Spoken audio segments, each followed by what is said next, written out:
Hi guys, this is Rick Deutsch, and you might know me as Mr. Half Dome. We have a special treat today. We have a young lady named Gina Bartiromo with us today. And the reason I wanted you to see this video, Gina in 2009, it was June 6, 2009, she slipped down the backside of Half Dome at Yosemite National Park and lived. She estimated that she was traveling about 30 miles an hour when she hit an upward facing slab that saved her life. She fell perhaps about 150 to 200 feet, an amazing story.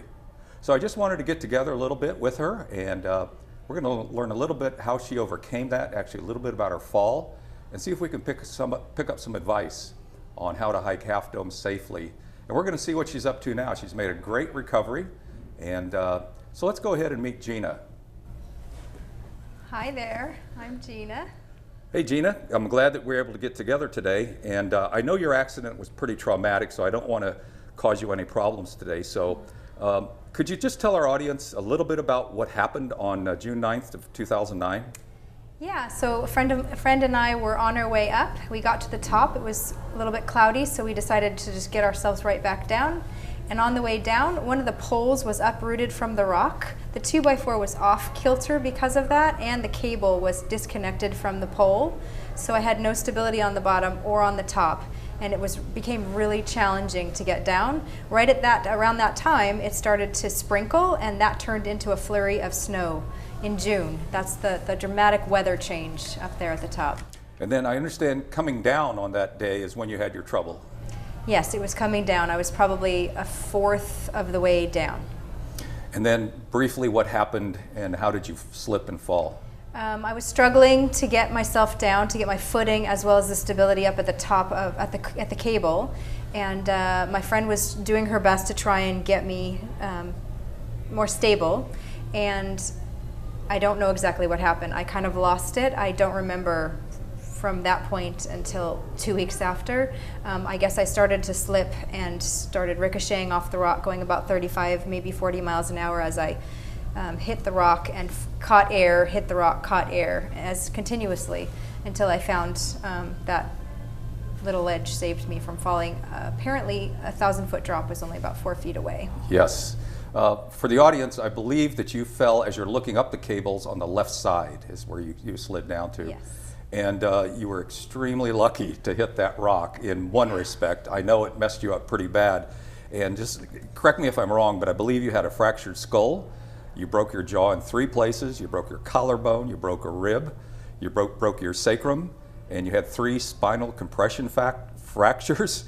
A lot of bleeding, a lot of swelling of the brain, 3 teeth uprooted, large hematomas and lacerations on your skull, behind the ear, and calf. Does that pretty well summarize what happened? That pretty much summarizes that. I was very injured, and I don't remember any of it. I guess I was face down against that ledge for 3 hours as the rescuers were trying to get to me, and I was lucky enough to have a fellow hiker and his nephew-in-law, Rick was his name. He was with me because my friends were so distraught. They were sent down to a more stable place. Okay, now I understand that day the weather was so bad it took the helicopter, what, about 5 tries to actually land on Subdome? I'm not sure how many numbers it would have been. I don't know how many times it was. I believe it was 3 times, and that on their last attempt, they were low on fuel. The cloud coverage was so intense that they couldn't see in order to let the rescuers down out of the helicopter.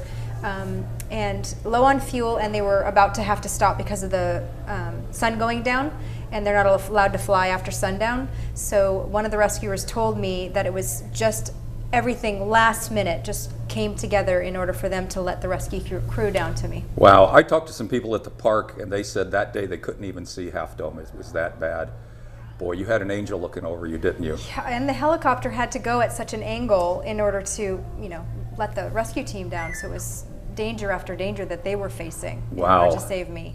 That's pretty amazing. So they were able to get you in one piece off the rock into the helicopter. And what hospital did they take you to?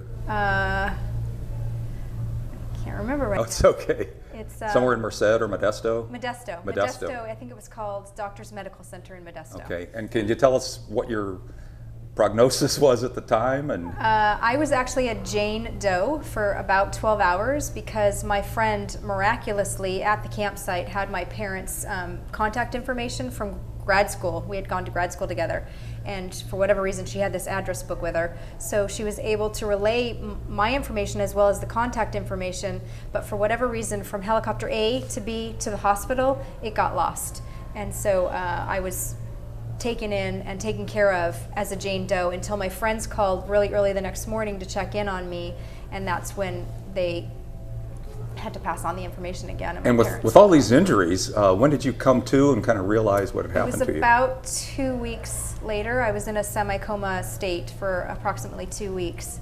And my first memory was actually being transferred from one hospital to another hospital. I remember waking up in the ambulance and seeing the trees as we were going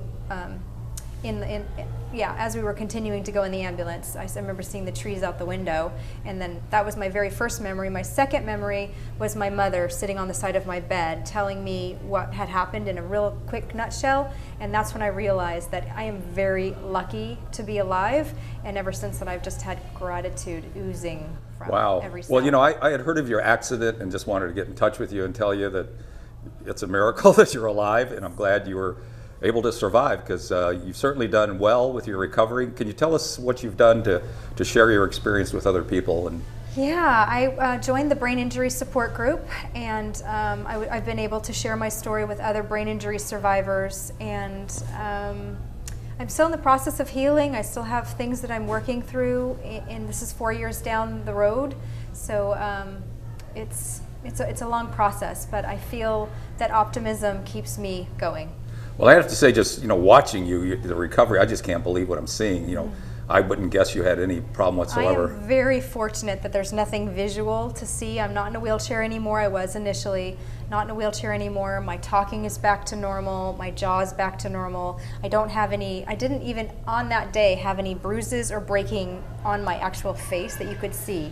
So all of my scars are behind my ear, on my calf, in my spine, in my jaw, so it's not visible. That's excellent. So you're now in the Bay Area, San Francisco Bay Area, and I know that you're starting out with your enterprises, and maybe you can tell us what you're doing. And so now I do life coaching, and I aim to share my story with the world and try and help people to live the fullest life that they can, to face challenges in a positive way, knowing that everything happens for a reason, and we can overcome pretty much anything, and as a life coach I can guide you into whatever it is that your heart is seeking, and sometimes it takes a lot of energy and effort to get where you want to go, but it's possible. Well, you've certainly got the background for life coaching after what you've been through. Now I understand also you're into yoga now. Yeah, I became a certified yoga instructor thanks to a scholarship that I got from Kripalu Yoga Studio, and it was 20 months after all of these injuries, and yoga has been such an important part of my healing process. I do yoga every single day. It's needed for my spine because that alignment needs to be adjusted on a daily basis, otherwise I'm in a little bit of pain. So I became a certified yoga instructor, and then I became certified in chair yoga through Lakshmi Voker, and that's for anyone that has injuries, whether it's an ankle injury, knee injury, hip injury, or even if just you don't want to get up and down on the yoga mat. Sitting in a chair, you can still get all the benefits of yoga. That's excellent.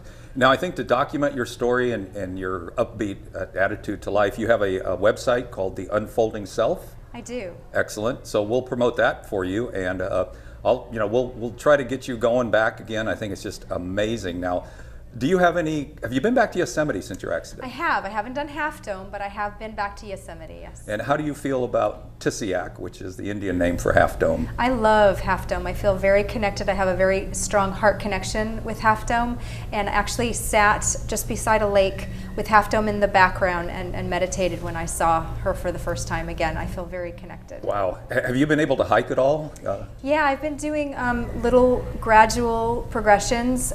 Going downhill is quite hard for me, and it's not that it's pain, it's more so that my body still has some anxiety about going downhill, but I'm going in increments that work for me, and I have no fear of hiking. I have every every plan in the world to be able to be outdoorsy and Wow. the lifestyle that I was living before. Excellent. Well, in conclusion, are there any final tips you'd like to give people that love Half Dome and want to get up Half Dome? And If you're going to hike Half Dome, definitely research Half Dome, prepare yourself, read the Half Dome book from Rick, and make sure and leave first thing in the morning so that you're safe, because the weather changes so dramatically up there. If it looks sunny at 8 o'clock in the morning, it doesn't mean that it's going to be sunny at 3 o'clock in the afternoon.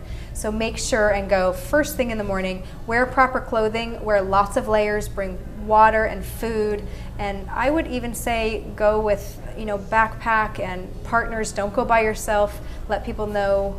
Yeah, there's I think even carabiners can be helpful. Okay. Sometimes, yeah. Well, thank you for your time, and we wish you good luck, and let's keep in touch. Thank you.